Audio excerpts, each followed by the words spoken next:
dia, meus amados irmãos, que a graça e a paz, que vem da parte do nosso bondoso Deus, da parte do nosso Senhor e Salvador Jesus Cristo, possa habitar em cada um de nós, de forma que a gente possa continuar crescendo no conhecimento, na graça de Deus, e que esse crescimento espiritual seja de forma poderosa a ponto de contribuir para que outras pessoas também conheçam esse Deus verdadeiro e desfrutem das bênçãos dos céus. Amados, vamos aqui dar continuidade ao estudo da nossa lição bíblica diária. Estamos estudando o capítulo 9 do livro de Romanos. Essa semana estamos falando sobre o povo de Deus, aquele povo que foi chamado, né? Não estamos falando de placa de igreja, nem de etnia, mas de um povo chamado, segundo a promessa bíblica. Pois bem, ontem, no domingo, iniciamos essa lição, examinando, né, a partir do capítulo 9, versículo 24, quando então o apóstolo Paulo disse que o Senhor, né, a quem ele chamou, né, sem, obviamente, fazer nenhuma menção à questão carnal, à questão da natureza, da etnia, né? Ele chamou um ser humano porque, segundo a sua onisciência, chamou de acordo com o que ele examinou o coração, né? Não importa de onde vinha, a cor da pele, a sua etnia, ele chamou desta forma e continua fazendo isso até hoje. Foi assim que ele chamou Abraão, com quem fez a aliança, lá da cidade de Ur dos Caldeus, a região da Babilônia, né? Então, e assim ele continua fazendo. Por isso que ele diz que não apenas, Paulo diz, não apenas dentre os judeus ele chama, né? Mas também dentre os gentios. Então você vê que Paulo, ao dizer que Deus chama pessoas de dentre os judeus, ele está dizendo automaticamente que ele não chamou todos os judeus, não está tratando de uma etnia especial, de uma carne especial, de um DNA especial, né? Mas de um espírito especial. Então isso é o que está tratando aqui, né? Isso é muito claro. Então ele diz bem claro que aquele povo a que ele chamou de meu povo, e chamou também de minha amada, uma referência a uma aliança, a aliança de casamento entre homem e mulher, ele faz essa alusão entre ele e um povo, né? Ele chamou um povo que não era seu povo de meu povo e chamou um povo de minha amada que não era a sua amada, né? Ele chamou, ou seja, pessoas indignas. Então, o religioso, né, quer seja judeu, cristão, né, que fica dizendo, eu sou judeu e sou um povo especial, ou então eu sou cristão, sou da igreja verdadeira, a sua igreja não é, só é a minha. Esse povo não entendeu nada do que as escrituras estão querendo transmitir, né? Mas é um povo ainda preso a este mundo, exaltando os valores deste mundo e não compreendendo o Deus espiritual das Escrituras Sagradas. Portanto, vimos também quando Paulo disse que, usando as Escrituras Sagradas, vocês não são meu povo, eles serão chamados filhos de Deus. Então, aonde Deus disse lá no passado, vocês não são mais meu povo, aonde ele disse isso, a mesma Escritura, na continuidade da Escritura, ele vai dizer, vocês um dia serão chamados meu povo. Então, no mesmo lugar onde ele disse, vocês serão meu povo, não serão mais meu povo, ele vai dizer que um dia vocês serão meu povo, serão chamados filhos de Deus. Mostrando claramente que a descendência de uma nação que cai, que se apostata, pode sim pessoas serem chamadas pelo Espírito de Deus a serem filhos de Deus, né? Também vimos que Paulo disse que, embora o número dos israelitas fosse como a areia do mar, apenas o remanescente, mostrando, seria salvo, né? Mostrando claramente aqui, também, mais uma vez, que não são todos os israelitas, mas apenas um remanescente, né? Deixando bem claro que é um restinho, uma quantidade pequena dentre um volume muito grande de pessoas, né? Uma quantidade muito grande de pessoas. Hoje, portanto, dando seguimento a essa lição, a pergunta 4 diz assim: o remanescente que será salvo é descendente de Abraão ou descendente do próprio Senhor? É descendente da carne ou descendente do espírito? Ou seja, descendente de uma fé espiritual. Romanos 9:29 diz assim: como anteriormente disse Isaías, veja que Paulo aqui não está criando nenhuma doutrina nova, né?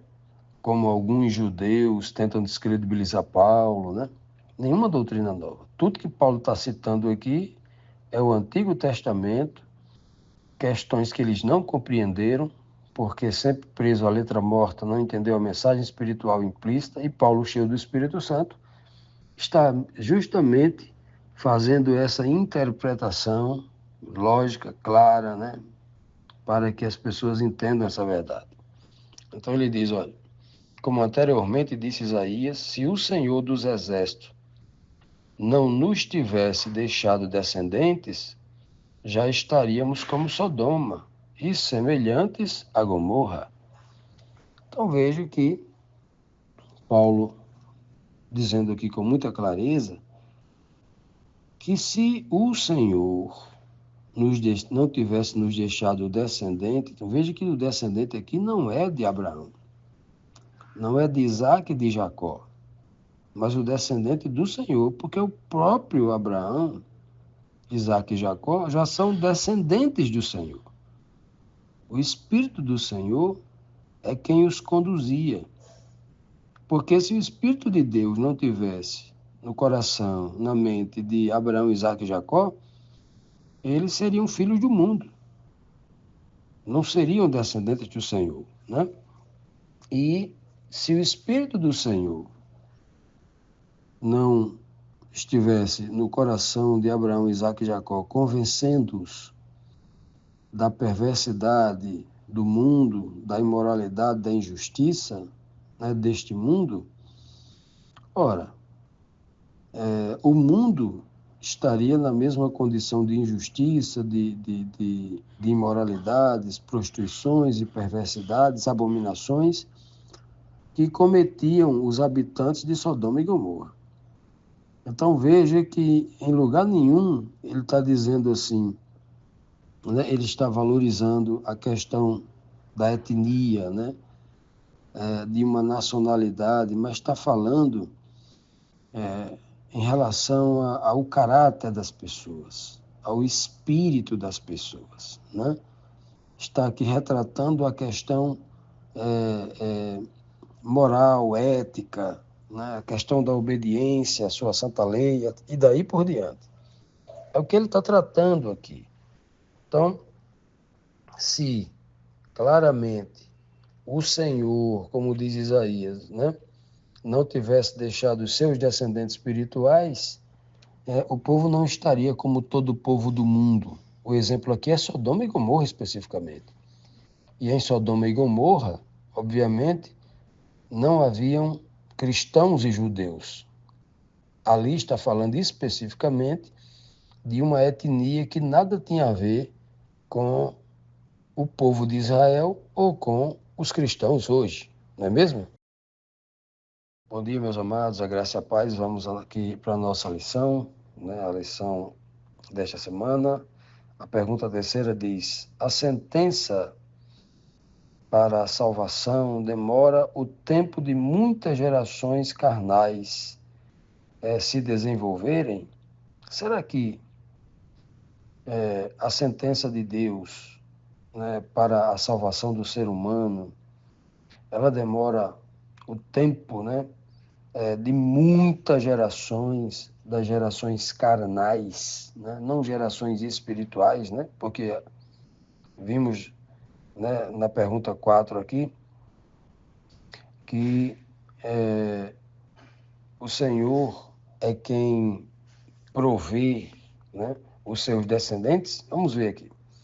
Romanos 9, 28 diz assim: pois o Senhor executará na terra a sua sentença, rápida e definitivamente.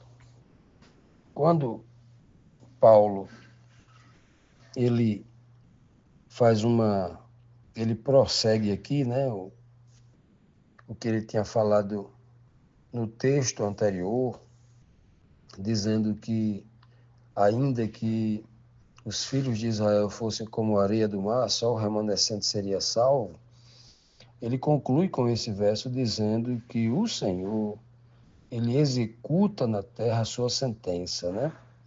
A sentença dele é rápida e definitiva. Então, quando Paulo fala de sentença, que essa sentença aqui, ela tem um contexto de condenação, né?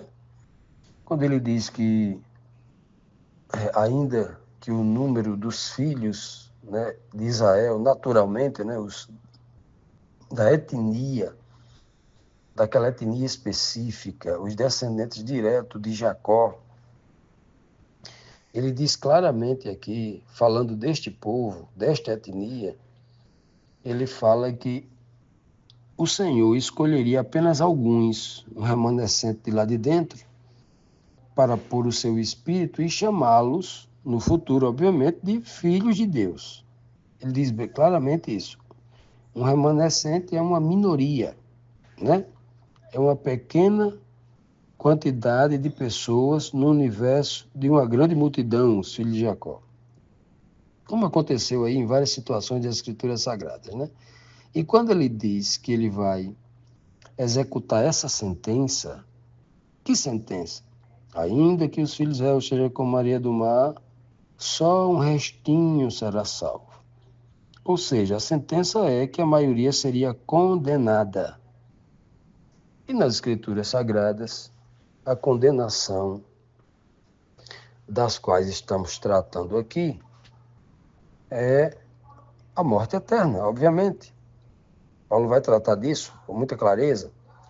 Obviamente, dentro desse texto está também uma sentença de absolvição para a salvação, quando ele diz que um remanescente será salvo. Então, vemos claramente aqui uma linguagem de juízo aplicada exclusivamente ao povo de Israel. Ele está dizendo que uma grande parte do povo de Israel, a maioria, que maioria é essa? Essa maioria é quanto? 90%? Essa maioria que vai se perder do povo de Israel, quantos por cento? É 97? 90? 80? 70? Quanto que é? Pois bem, se a gente for usar uma tipologia bíblica para isso, né? Uma tipologia bíblica para isso, quanto é? Né? Vamos fazer o julgamento segundo a experiência de Abraão. O contexto aqui de Sodoma e Gomorra, que Paulo está usando aqui no mesmo contexto. Pergunta aqui. Lá de Sodoma e Gomorra, quantos foram destruídos? Né? Segundo Abraão, quando começou a questionar o Senhor, ele diz assim: se houver lá, por exemplo, 50 justos, numa cidade superabitada, o Senhor vai matar? Vai destruir? O Senhor, não. E aí Abraão começa a diminuir. Se tiver 30, se tiver 20, né? E começa a diminuir. Pena que Abraão chega, se não me falha a memória, até 15, né? 15 pessoas, ou até 10 pessoas. Se você lá tiver 10 ou 15 pessoas, o Senhor vai destruir? Ele falou, não, não destruirei Abraão por amor aos 10 ou aos 15. O Senhor vai dizer claramente a Abraão que não faria isso. Pena que Abraão não continuou, né? Abraão era para ter perguntado: Senhor, se tiver apenas 5 pessoas lá, Senhor, se tiver apenas uma pessoa justa, o Senhor vai destruir? Eu tenho certeza absoluta que o Senhor diria: não destruirei por amor deste um, né? Amor deste um, assim como ele fez com Noé, assim como ele fez com o próprio Abraão, quando o chamou, né? Por amor deste um. Infelizmente, em Sodoma e Gomorra não havia nenhum justo, né? Por amor a Abraão, o Senhor tira Ló de lá, mas nem Ló entra nessa. Fica esclarecido que Ló era um homem justo, mas por amor a Abraão, né? Pelo esforço de Abraão na intercessão para salvar o seu sobrinho da destruição temporária, o Senhor lhe concede isso, né? Olha que maravilha, meus amados, né? Então, quando o Senhor diz isso, ele está mostrando, e outras tipologias nós encontramos, né? Quantos homens estavam realmente preparados para servir ao Senhor como filhos de Deus na época em que Gideão foi batalhar contra os midianitas? 32, uma multidão de soldados, um senhor exército, né? 32 mil homens ele conseguiu reunir para a batalha contra os midianitas. Mas de um pequeno teste, de uma pequena fala, quem sabe Gideão subiu ali num pequeno monte e gritou: os covardes, quem tiver com medo, né? Quem não tem coragem, volta para casa. 22 mil homens voltaram para casa. 22, apenas por uma fala. No segundo teste básico, de andar pelo deserto, ter um pouco de sede e tomar água, né?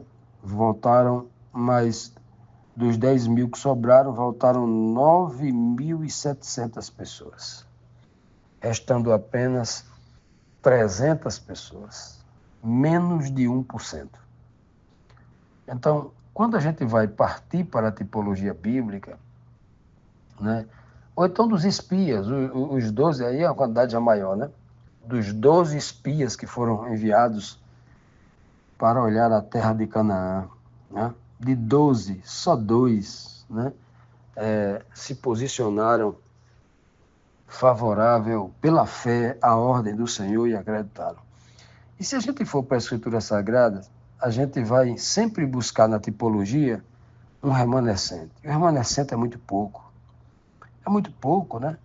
O Senhor não tirou de um dos caldeus, uma cidade superabitada, 100 pessoas. Tirou uma só, Abraão, né? Com quem ele falava. E daí a gente vai encontrar essa beleza nas Escrituras Sagradas, né? As pessoas que não entendem a Bíblia, as pessoas ignorantes, mundanas, né? Dizem que são cristãs, dizem que são religiosas, dizem que são isso, aquilo, outro, mas não entenderam nada da Bíblia ainda, né? Elas ficam dizendo: eu estou naquela igreja, porque aquela igreja é maior, tem muita gente. Se tem muita gente, então é porque está dando certo. Quando foi que a maioria esteve com a verdade nas Escrituras Sagradas? Nunca. A maioria sempre esteve errada. Sempre esteve errada. E aí, o homem cego, mundano, né, preso às coisas exteriores, que se deixa levar pela força do homem da carne, ele diz: eu sou da maior igreja. A minha igreja tem milhões de membros, né? Isso não significa nada. Significa que está no caminho errado, que é uma igreja populista, que é uma igreja de facilidades e que não está obedecendo ao Senhor. Então tem muita gente seguindo esse engodo, né? Uns presos à carne, outros presos às aparências, quando não é assim. Os verdadeiros descendentes do Senhor são no Espírito,